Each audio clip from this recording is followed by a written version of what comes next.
Malalaman ninyong katotohanan, ang katotohanan ang magpapalaya sa inyo. I am not the healer.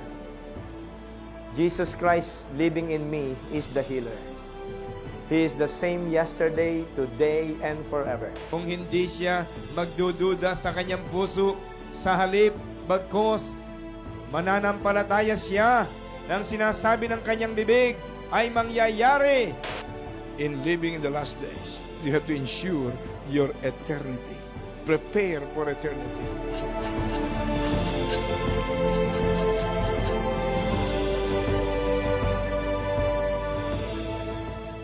Malakas na palakpak sa Diyos na buhay. Amen! Hallelujah! Hallelujah! Yes, Lord! We praise you! Hallelujah! Glory, glory be to God!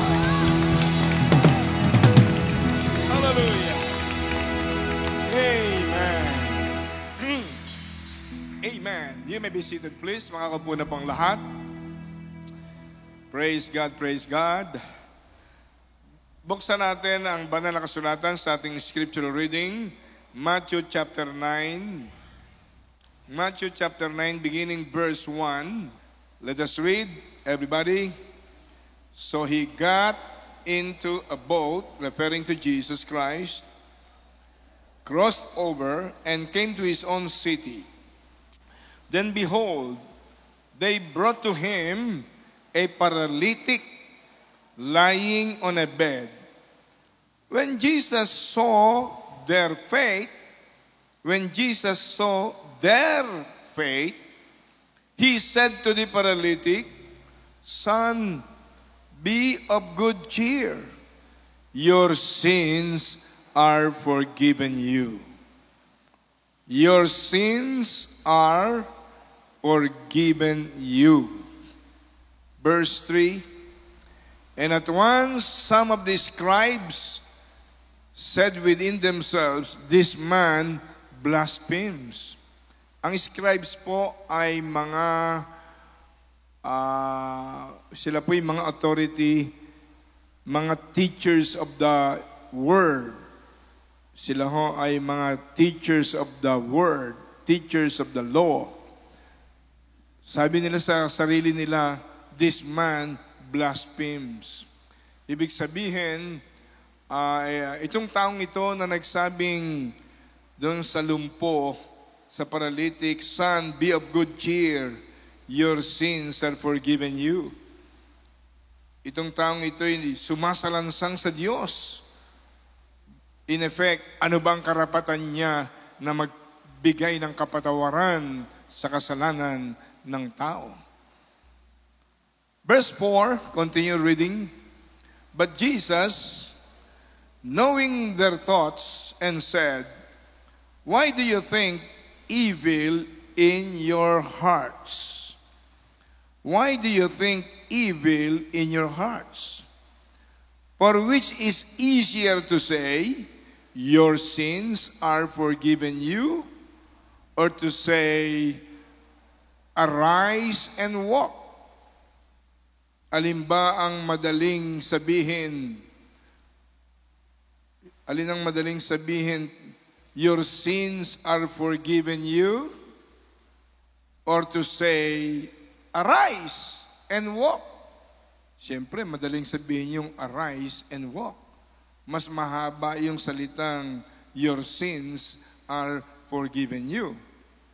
Verse 6, But, subalit, sabi ng Panginoong Yesus, but that you may know that the Son of Man has power on earth to forgive sins.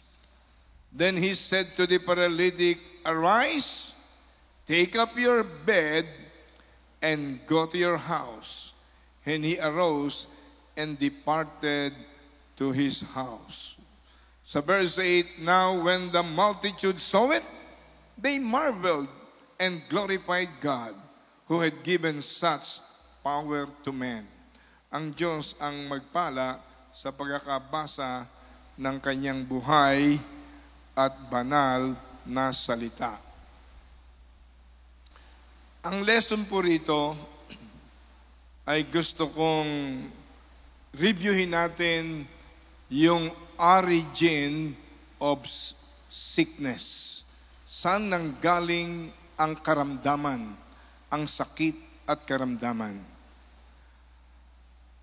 Dito sa ating scriptural reading, nang makita ni Lord Jesus yung mga taong nagdala ng isang paralitiko, nakita niya ang pananampalataya nung mga nagdala. Of course, hindi papayag yung paralitiko na dalhin siya kay Jesus kung wala rin siyang pananampalataya. Kaya ang sabi roon, when Jesus saw their faith, He said to the paralytic, "Son, be of good cheer, your sins are forgiven you." Anak, magalak ka sapagkat pinatawad ka na sa iyong kasalanan.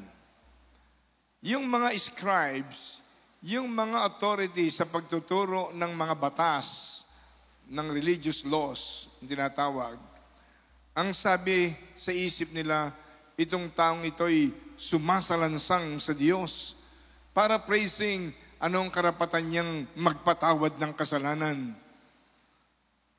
Na-discern ni Lord Jesus yung nasa isip ng mga religious scribes. Why do you think evil in your hearts? Bakit nag-iisip kayo ng masama sa inyong puso?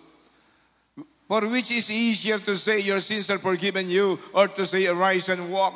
Alin bang madaling sabihin, tumayo ka at lumakad, o yung pinatawad ka sa iyong mga kasalanan? Subalit, para malaman ng lahat ng anak ng tao, the Son of Man, yung Son dito makikita ninyo, capital S, meaning to say, emphasizing the deity or divinity of the Son, because He is the Son of the living God. He is God Himself, ang God the Son. Son of Man, yung man ay capital M, emphasizing this man has deity or divinity. Hindi ito ordinaryong tao. Sapagkat si Jesus ay nagkatawang tao lamang mula sa anyong Diyos. Ang dami yung lessons dito eh. Pero ang gusto kong bigyan din sa inyo, sabi niya, ginamit ko ang mahabang salita. Magala ka, anak. Magala ka sapagkat pinatawad ka sa iyong mga kasalanan. Bagamat madaling sabihin yung, arise and walk, tumayo ka at lumakad. Pero pinili ni Jesus na sabihin, anak, magala ka, be of good cheer. Be of good cheer, your sins are forgiven you. Pinatawad ka sa iyong mga kasalanan. Para malaman ng tao sa balat ng lupa ng ang Jesus na ito na nagkatawang tao ay may kapangyarihang magpatawad. Hindi lamang yon. Nung patawarin ni Lord Jesus yung taong paralitiko sa kanyang kasalanan, tumanggap siya ng himala ng kagalingan. Bakit? Sapagkat makikita natin sa Biblia, ang ugat ng karamdaman, sakit karamdaman, ang ugat nito ay kasalanan. Tingnan natin sandali ang Romans chapter 5. Napaka-interesting po ang katuruan natin sa oras na ito. Maging kayo sumusubaybay sa television program na ito at sa live streaming. Makikita natin ang kapahayagan sa salita ng Diyos kung saan nag-ugat ang sakit karamdaman. At kapag ito'y naunawaan natin, mas madaling tumanggap ng kagalingan at himala mula sa Diyos na buhay. Palakpakan natin sandali ang Panginoon. Amen. Dito sa Romans chapter 5, beginning verse 12, ang subtitle dito sa aking Bible, Death in Adam, Life in Christ. Let's read beginning verse 12 ng Romans chapter 5. Therefore, just as through one man, referring to Adam, our first parent, just as through one man, sin entered the world. Dahil sa isang tao, nakapasok ang kasalanan sa mundo o sa sanlibutan. Pumasok yung kasalanan. At dahil pumasok yung kasalanan, pumasok ang kamatayan. Thus death is spread to all men because all sin. Dahil lahat ay nagkasala. Doon sa Romans chapter 3 verse 23, all have sinned and come short of the glory of God. Lahat ay nagkasala, hindi nakaabot sa pamantayan o kaluwalhatian ng Diyos. Lahat nagkasala. All have sinned. Kaya lahat ng taong ipinanganak mula kay Adan at kay Eva ay merong minanang original sin. Yung tinatawag na sinful nature ng lahi ng tao. Kaya paglaki ng bata, pagkatapos niya ng tinatawag na age of innocence, pagkatapos ng bata na lumampas na sa marahil ang edad ay 7 o 8, 9, 10, pumasok na siya sa age of reason, knowing what is right and what is wrong, ay naghahari sa kanya after the age of innocence, naghahari sa kanya ang paggawa ng kasalanan. Bakit? Minana ng lahat ng tao ang original sin kay Adan at kay Eva. Kaya ang espiritu ng lahat ng tao ay patay sa kasalanan. At dahil tayo ay hindi buhay sa katwiran ng Diyos, bago tayo na born again, lahat ay nagkasala. At dahil lahat ay nagkasala, ang kabayaran ng kasalanan, Romans 6:23, the wages of sin is death. Everybody read? The wages of sin is death. But the gift of God is eternal life in Christ Jesus our Lord. Ang kabayaran ng kasalanan ay kamatayan, subalit ang regalo ng Diyos ay buhay na walang hanggan sa magitan ni Kristo Jesus. Kaya dito makikita natin ang tinatawag na death in Adam, life in Christ. Yung sinabi rito, thus death is spread to all men because all sin. Sa verse 14, pumunta na tayo sa verse 17. Verse 17, everybody read again. For if by the one man's offense death reigned through the one, much more those who receive abundance of grace and of the gift of righteousness will reign in life through the one, Jesus Christ. Mahalaga pala yung verse 14, ano? Pakibasa natin yung verse 14 sa pag-aaral natin ngayong gabi.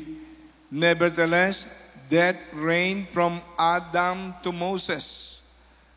Nevertheless, everybody read, death reigned from Adam to Moses, even over those who had not sinned, according to the likeness of the transgression of Adam, who is a type of him who was to come.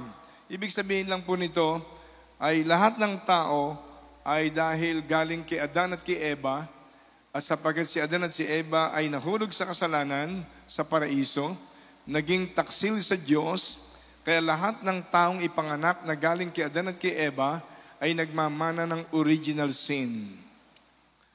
At dahil may original sin, kasama na ang death sentence. Kasama ang death sentence. Sapagkat ang kabayaran ng kasalanan ay kamatayan, lahat ng tao may death sentence. Death sentence, hatol ng kamatayan, hindi lang physical, kundi spiritual death. Ibig sabihin, hiwalay tayo sa banal na Diyos dahil sa kasalanan, tayo ay nasa spiritual death. Hindi lang physical death, spiritual death, at patungo tayo sa second death. second death, hindi first death. Second death. Saan makikita yung second death? Revelation 20, verse 14, verse 15. Everybody read Revelation 20, verse 14. Then death and Hades were cast into the lake of fire. This is the second death. Everybody say second death. Ito ang pangalawang kamatayang walang hanggan doon sa lake of fire. Ang lake of fire, dagat-dagatang apoy ng impyerno. Verse 15, para maunawaan po natin ng gusto. And anyone not found written in the book of life was cast into the lake of fire.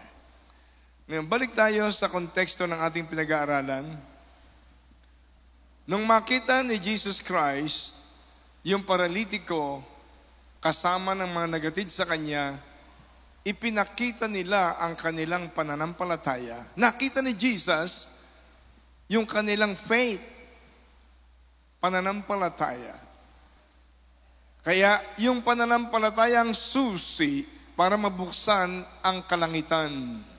Pananampalataya ang susi para mabuksan ang daan ng kaligtasan, daan ng kagalingan, daan ng pagpapala at kasaganaan mula sa kalangitan, pananampalataya. Nang makita ni Jesus, yung paralitiko ay daladala ng mga taong may pananampalataya sa kanya, sinabi niya, "Anak, malugod ka, matuwa ka, sapagkat pinatawad na ang iyong kasalanan."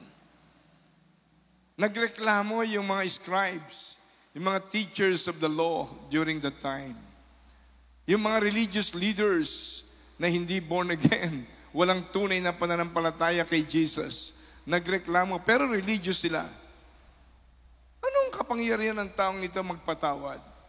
Hindi kasi hindi nila kilala si Jesus, na si Jesus ay bugtong na anak ng Diyos na nagkatawang tao lamang sa isang misyon para tubusin ang lahi ng tao na naimbargo ni Satanas dahil sa kasalanan.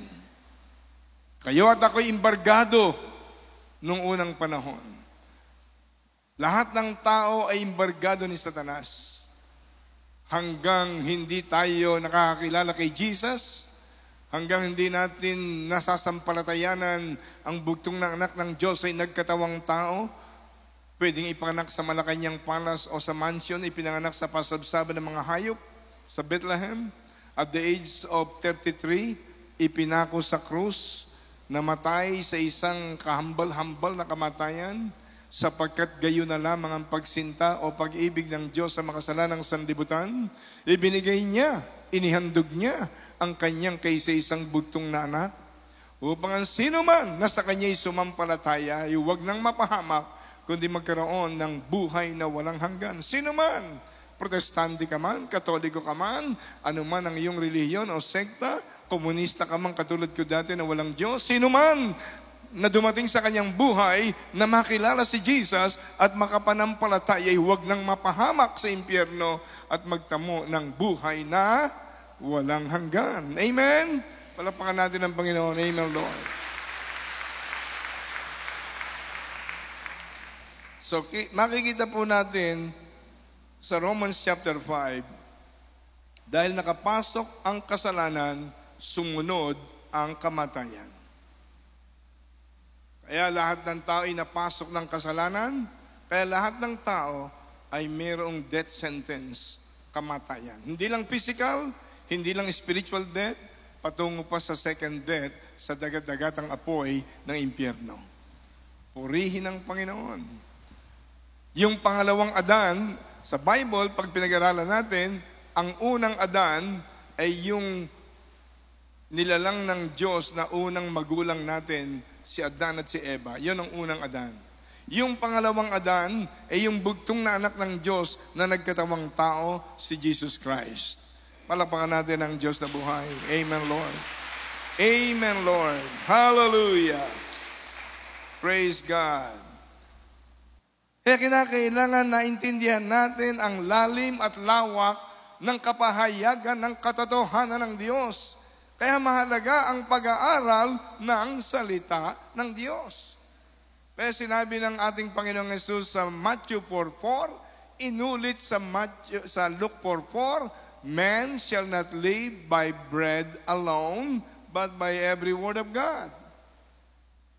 Pagdating sa karamdaman, kailangan alam natin na ang karamdaman ay bunga ng kasalanan ng unang panahon ni Adan at ni Eva. Kung hindi nagkasala ang ating unang magulang, si Adan at si Eva, walang kamatayan ng lahi ng tao.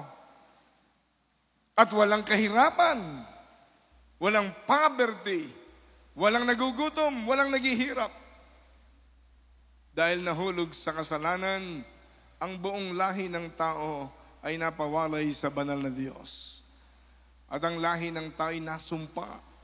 Sumpa ng kamatayan physical, sumpa ng kamatayang spiritual, sumpa ng kamatayan sa dagat-dagatang apoy ng impyerno, the second death, sumpa ng karamdaman, sakit karamdaman, at sumpa ng poverty, ng kahirapan ng buhay.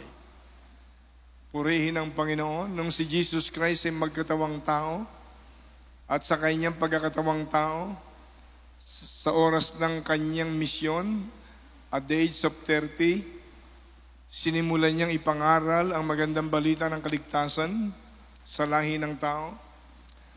Ang sumampalatay, huwag nang mapahamak, kundi magkaroon ng buhay na walang hanggan. At sabi nga ng Luke chapter 4 verse 18, nang simulan ni Jesus ang kanyang public ministry for 3 years, around 3 years, at the age of 30, sabi niya, nung siya'y mabautismuhan sa Jordan River ni John the Baptist, pag-aho niya sa tubig, ay binautismuhan naman siya sa Espiritu Santo at kapangyarihan ng Diyos.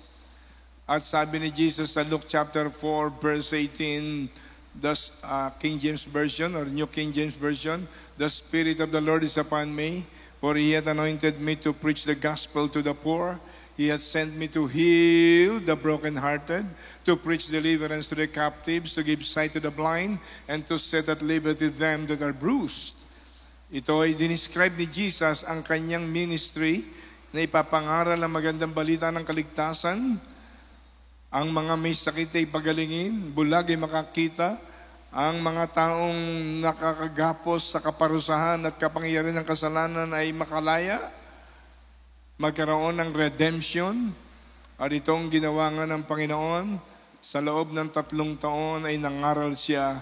At pagkatapos ng 3 taon, at the age of 33, binayubay sa krus ng Kalbaryo para magkaroon ng culmination ang kanyang misyon. 2 Corinthians 5:21. Everybody read one more time. Maging kayong sumusubaybay sa television program na ito, this very important verse.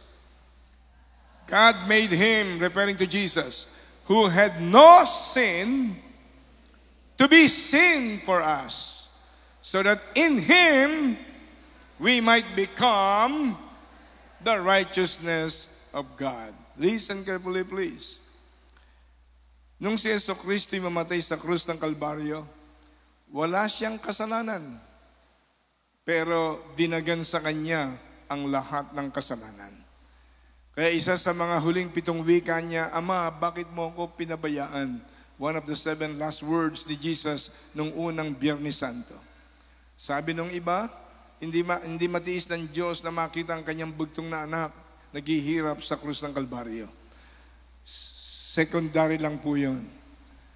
Ang primary reason, the Holy God could not manage, he could not manage to see His Son who became sins of the world.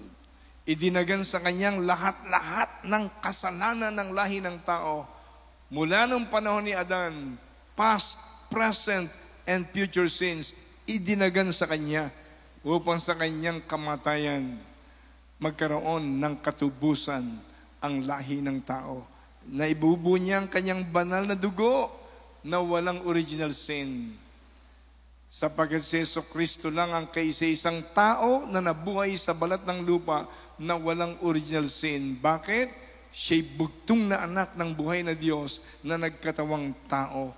Dahil ang Diyos ay Espiritu, hindi siya pwedeng mamatay sa krus ng Kalbaryo at hindi niya pwedeng iligtas ang lahi ng tao sa tanikala ng kapangyarihan at kaparusahan ng kasalanan kung walang mamamatay sa krus ng Kalbaryo na walang kasalanan. Si Jesucristo lang ang namatay. Marami nang namatay sa krus ng Kalbaryo dahil yun ang death sentence, yun ang death penalty noong unang panahon. Si Jesus Christ lang ang namatay na wala ni katiting na bahid kasalanan. Why? Because of His virgin birth. Because of His virgin birth. Kaya mahalaga ang role ni Blessed Mary. Maraming ilang mga protestante na mabilis pintasan si Blessed Mary. Hindi nila naintindihan yung role ni Blessed Mary na makasintahan ni Jose ay biglang nagdalang tao sapagkat napili siya ng Diyos. Mahalagang role ni Blessed Mary sapagkat birhing-birhing siya, no touch ng kanyang kasintahan, nagdalang tao. Akala ni Jose, nasa lisiyan siya ng ibang lalaki at plano niyang hiwalayan si Maria. Akala niya nasa lisiyan siya ng ibang lalaki. Subalit sa pagtulog niya, inutusan ng Diyos si Angel Gabriel nakipag-usap kay Joseph. Joseph o Jose, huwag mong hiwalayan si Maria sapagkat hindi ka naisahan, hindi ka nasalisihan ng ibang lalaki. Ang sanggol sa sinapupunan ni Maria ay hindi anak ng sinumang tao, ito'y bugtong na anak ng Diyos na magkakatawang tao. Kaya ang dugo ni Jesus nung mamatay sa krus ng Kalbaryo ay hindi dugo na galing kay Adan at kay Eva na merong original sin. Ang dugo niya ay dugo ng Diyos na walang kasalanan.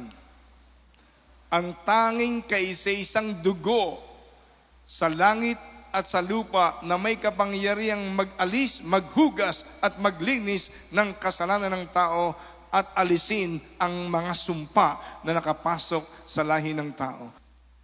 Kung alam natin ang tunay na kapahayagan ng katotohanan na si Jesucristo lamang ang tanging pangalang ibinigay sa silong ng langit na sukat ikaligtas ng tao, mga Gawa 4:12, ang sabi ni Apostol Pedro, at siya lamang ang tagapamagitan sa Diyos at sa tao, ang taong si Jesucristo dahil nagkatawang tao nga siya, sapagkat kung hindi siya nagkatawang tao, si Jesus ay Espiritu na kasama ng Diyos Ama at Diyos Espiritu Santo sa langit at hindi pwedeng mamatay sa krus ng Kalbaryo. Kung ito po ay naintindihan ng sangkatauhan, napakarami ang papasok sa langit.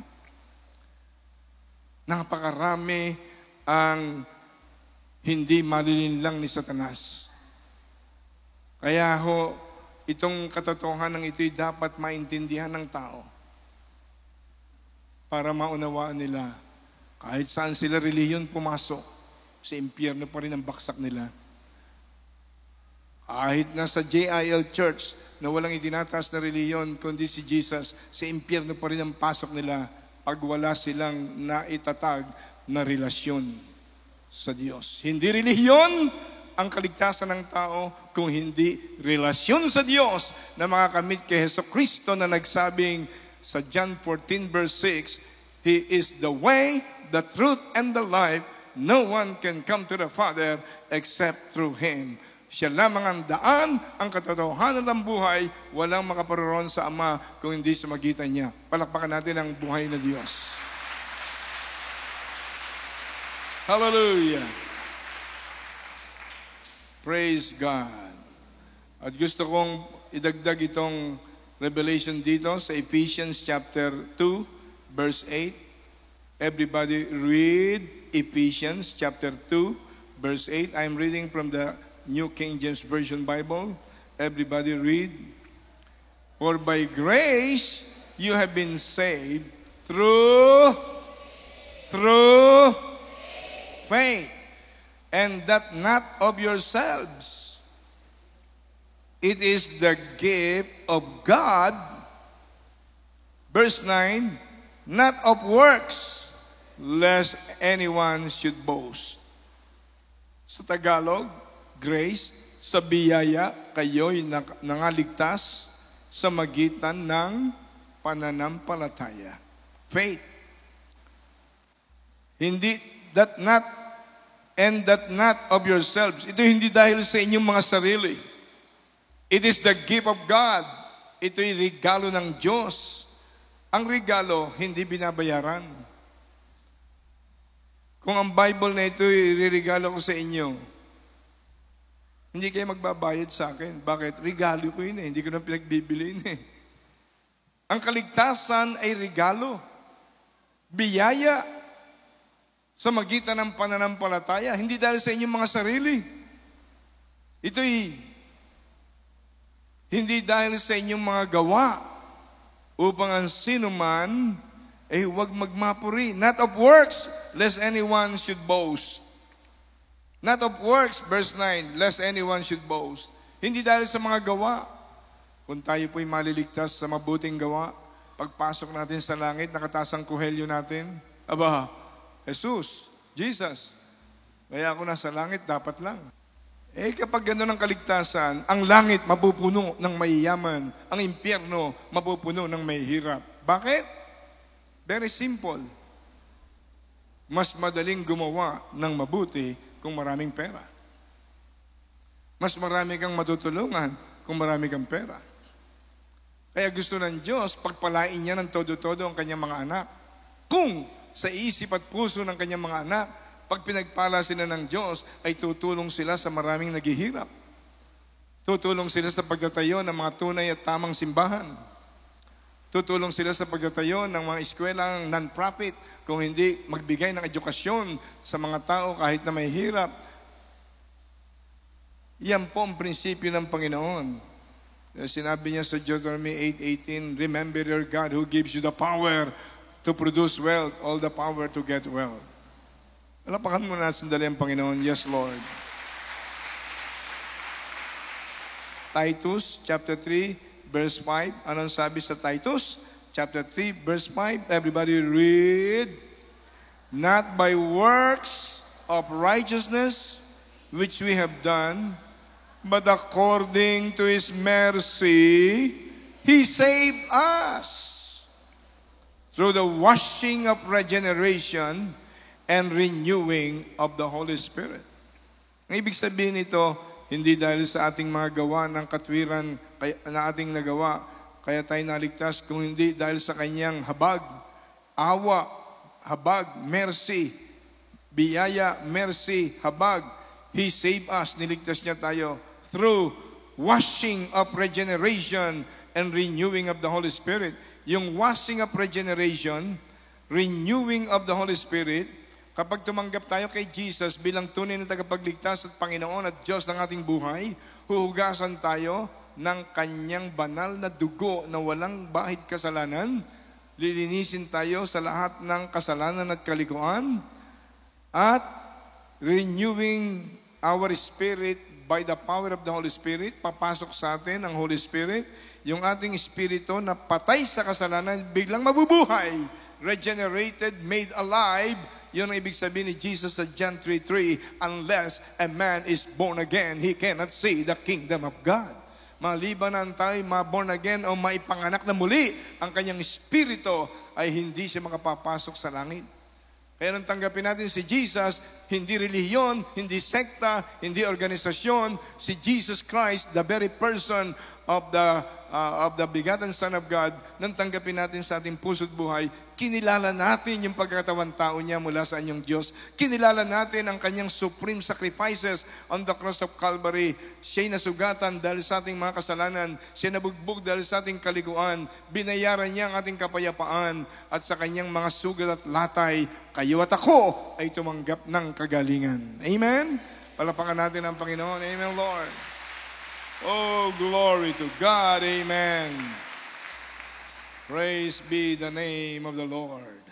Psalm 103, verse 1, up to verse 3. Everybody read. Bless the Lord, oh my soul, and all that is within me. Bless His holy name. Ano yung verse 2? Bless the Lord, oh my soul, and forget not all His benefits. Forget not all His benefits. Who forgives all your iniquities or sins, who heals all your diseases. Verse 4, who redeems your life from destruction. Who redeems your life. Tinubos ka, niligtas ang buhay mo mula sa pagkawasak, destruction. Who crowns you with loving kindness and tender mercies. Sige nga, verse 5. Who satisfies your mouth with good things so that your youth is renewed like the eagles. Gusto kong bigyan diin yung verse 2, verse 3. Forget not all His benefits, who forgives all your iniquities, who forgives all your sins, and who heals all, not some, not few, not many, who heals all your diseases. Many years ago, pag ako'y tinamaan ng sakit, kinoconfess ko lang to, Panginoon, i-manifest mo ang aking kagalingan. Inaangking ko ang pangako mo sa Psalm 103, verse 2 and verse 3. And I quote your word. Bless the Lord, O my soul, and forget not. Huwag kakalimutan ang lahat ng kanyang benepisyo. Forget not all His benefits. Ano-ano mga all His benefits? Who forgives not only some, not only few, not only many, but He who forgives all your sins. Pinapatawad niya ang lahat ng kasalanan mo. Minana kay Adan at kay Eva, minana sa mga ninuno at magulang, at mga kasalanang nagawa mula pa sa pagkabata, kasalanan sa isip, sa salita, sa gawa, mula nung ipanganak hanggang sa lumaki, lahat ng kasalanan ay pinapatawad ng Diyos na buhay. At pinagagaling niya ang lahat ng iyong karamdaman. Hindi lang sakit sa ulo, hindi lang sakit sa tiyan, lahat ng klase ng karamdaman, leukemia, cancer sa puso, pagkabulag, lahat ng klase ng karamdaman ay pinagaling niya sa kanyang mga latay na tinaglay nung siya'y mamatay sa krus ng Kalbaryo. Amen? Palakpakan natin ang Panginoon.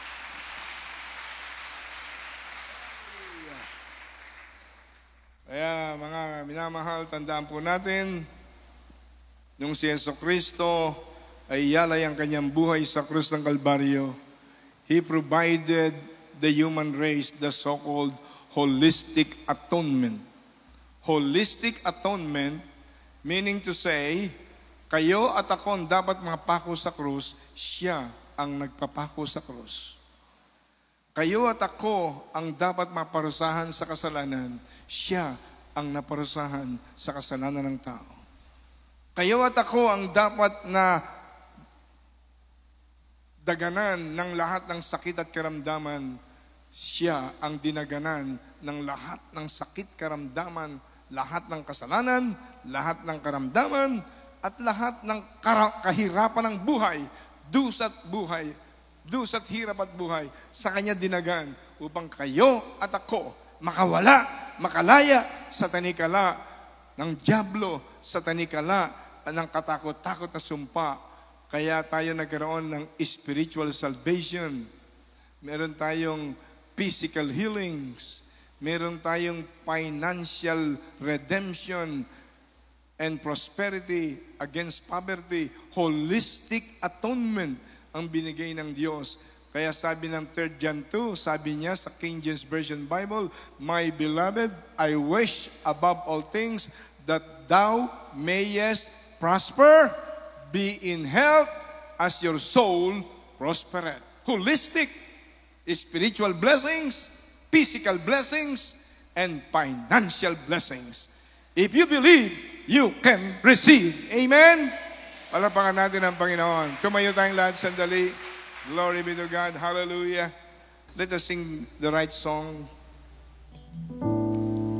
Pure heart, that's what I long for.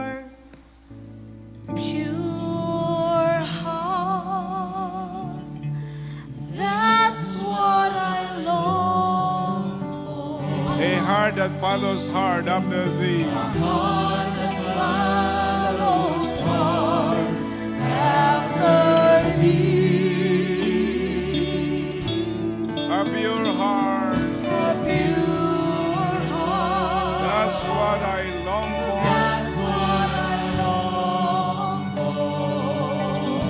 heart that follows hard after thee.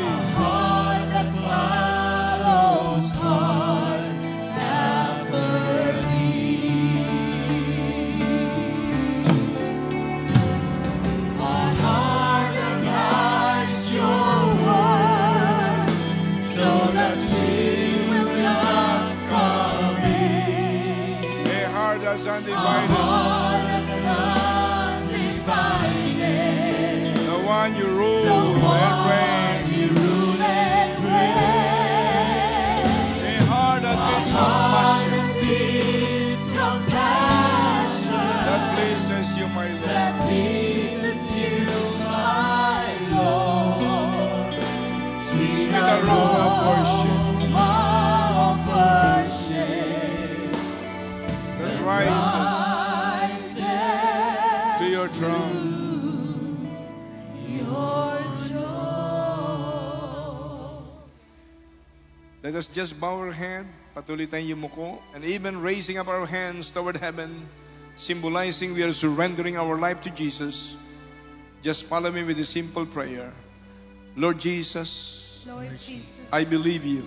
I believe. Forgive me Forgive for all my sins. for all my sins. Cleanse me Cleanse with your holy blood with your holy blood shed in Calvary. shed in Calvary. I believe in my heart. I believe in my heart. You died for my You sins, died for my sins, and you rose up from the dead and you rose up from the dead for our justification. for our justification. Patawarin mo ako, Patawarin mo, Panginoong Jesus, Panginoong Jesus, sa lahat-lahat ng kasalanan sa lahat-lahat ng kasalanan na man at nagawa kong na kasalanan. man at nagawa kong kasalanan. Linisin mo po ako, Linisin mo po hugasan ako, hugasan ng banal mong dugo ng banal mong dugo na dumaloy sa krus ng Kalbaryo. na dumaloy sa krus. Pumasok ka ng sa aking puso. Kalbaryo. Pumasok ka sa akin. Tinatanggap kitang tunay Tinatanggap kitang tunay bilang tagapagligtas, bilang tagapagligtas. Panginoon Panginoon at Diyos ng aking buhay. at Diyos ng aking buhay. Puspusin mo po ako Puspusin mo po ako ng iyong Espiritu Santo, ng iyong Espiritu ng Santo, iyong kabanalan,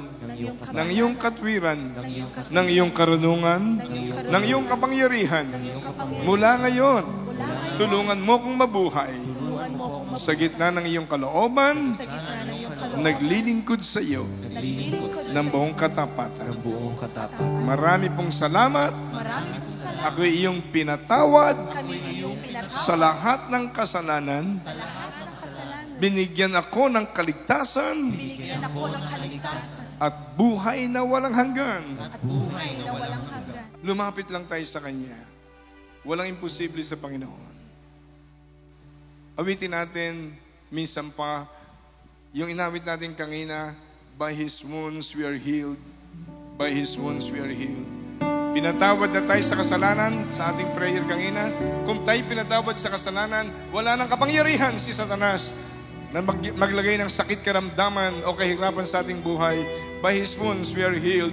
Yung mga may sakit na gustong mapatungan ng kamay ng mga kapastoran natin, pursuant to James chapter 5, verse 14, verse 15, na patungan ng kamay, pahira ng langis, anointing with oil, ang mga may sakit sa pangalan ko, sa magitan ng panalangin, may pananampalataya sa pangalan ko, may sakit ay gagaling, ibabangon siya ng Panginoon. O gaano man kabigatan yung problema, humakbang kayo ng hakbang na may pananampalataya, lumapit tayo sa Panginoon, lumapit kayo rito sa harapan ng dahan-dahan, habang inaawit yung, by His wounds, we are healed. By His wounds Open your mouth. we are Yes, everybody sing. Open your mouth. Sing it with faith, with faith. By His wounds, we are healed. Oh God, hallelujah.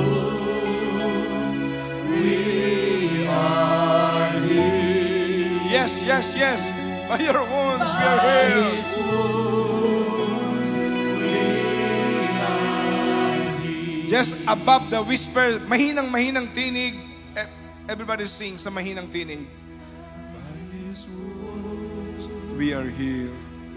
Dakilang Diyos na may gawa ng langit at lupa, Ama naming sumasalangit, nakikita mo mula sa langit ang iyong mga anak. Buksan mo po ang lahat ng bintana ng kalangitan. Iunat mo ang iyong mahabang kamay, mapaghimalang kamay. ang iyong mapagpagaling na kamay, yunat mo, Panginoon. At ngayon, Panginoon, bayaan mo ang kamay ng iyong mga anak, ang kapastoran sa lugar na ito, maging extension ng iyong kamay.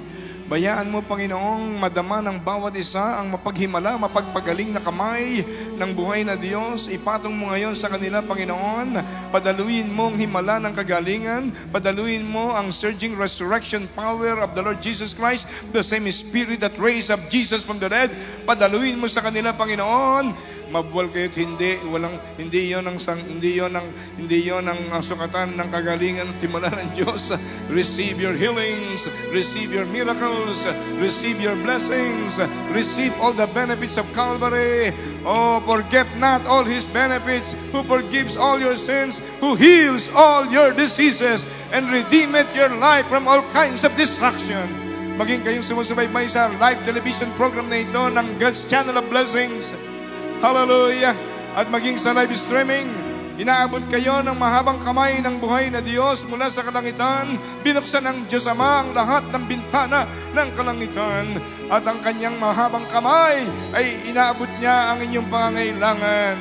Hallelujah! Saan mang sulok kayo ng mundo, sa apat na sulok ng mundo, wherever you are within the reach of the Almighty God, who is not limited by distance, space, and even time.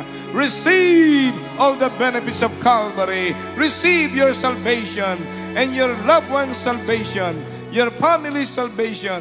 Receive your healings and your loved one's healings. Receive your deliverance. Receive all the benefits of Calvary.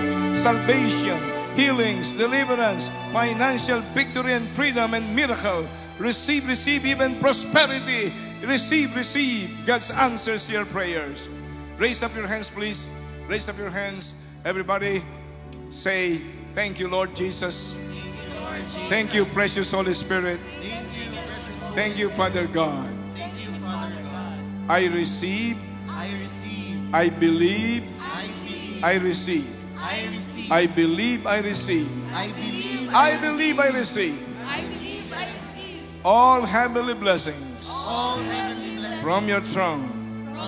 In Jesus' mighty name. I believe. I receive my miracle. My salvation. Salvation of my family. Healings of my loved ones. My healings. Healings of my family. I believe. We receive even financial miracle, financial victory, promotion. I receive prosperity. I receive all the benefits of Calvary. Hallelujah. Praise the Lord.